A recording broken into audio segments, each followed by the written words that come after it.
안녕하세요. 쉬즈하니원 신촌점 신예진 원장입니다. 만약 저한테 안면마비가 온다면 저는 과연 스테로이드 제제를 먹을까요? 안 먹을까요? 안면마비가 온다니 저 별로 상상하고 싶지 않은 상황이기는 한데요.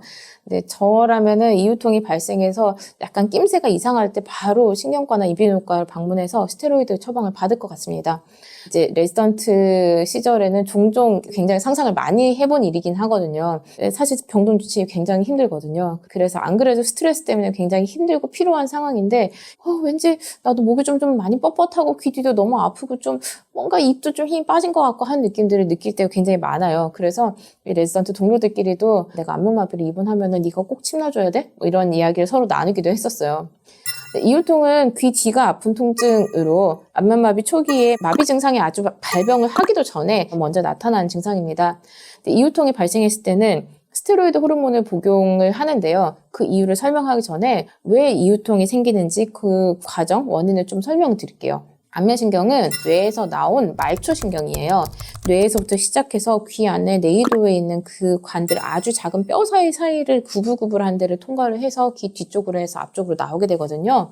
근데 이때 염증이 생기면 신경은 땡땡 붓거든요. 그래서 신경은 작은 통로 안에서 원래 여유롭게 있다가 땡땡하게 부으면 이게 압박이 일어나면서 신경 손상이 일어나서 마비가 일어나게 되고요. 그래서 만약에 신경이 조금밖에 붓지 않거나 신경이 지나가는 통로에 여유가 있어서 별로 압박이 안 되고 있다. 그러면 신경이 적게 눌린다. 이렇게 하면은 신경 손상도 별로 그렇게 심하지도 않고 통증도 심하지 않고 그러면 마비도 별로 심하지 않게 오게 되는데요. 근데 만약에 신경이 아주 많이 부어서 땡땡 부어서 좁은 통로 안에서 이 신경이 완전 찌부가 되면은 통증이 아주 심해지고요. 이때 생기는 통증이 이유통이거든요. 그래서 대체로 이유통이 심한 경우에는 마비가 심하게 옵니다.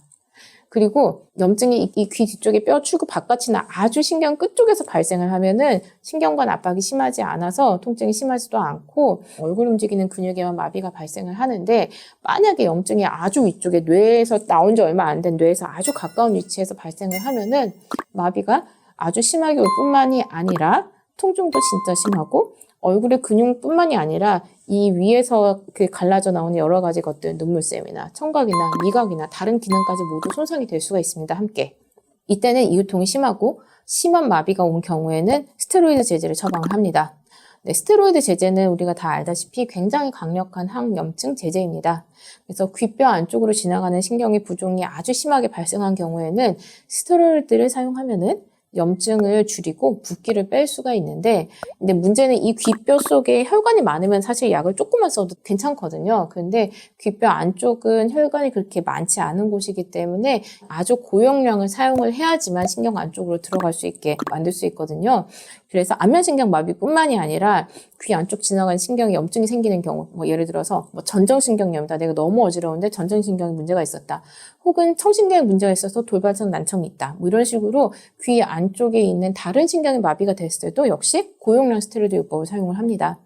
이런 이유로 안면신경 마비를 치료하는 여러 방법 중에서 임상적으로 가장 유의미하다고 논문적으로도 밝혀있는 치료가 바로 스테로이드 제제이기 때문에 저는 스테로이드 제제를 복용할 겁니다.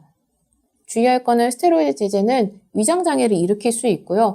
고용량이기 때문에 훨씬 더 위장장애를 많이 일으킬 수 있고요. 또 쿠싱 증후군처럼 복용 후에 갑자기 체중이 증가하거나 얼굴에 여드름이 굉장히 많아진다거나 하는 등의 부작용이 일어날 수 있다는 사실을 알고 계시면 좀 좋을 것 같습니다. 특히 이게 간대사가 많이 일어나는 약이기 때문에 간질환이 있거나 간대사가 좀 떨어지는 분이라면은 복용 후에 일시적으로 간 수치가 올라갈 수도 있고요. 그래서 쓰지 말라는 얘기가 아니라 이런 증상이 나타날 수 있다는 거를 그냥 아는 상태에서 진행을 하셔야 되는 거죠.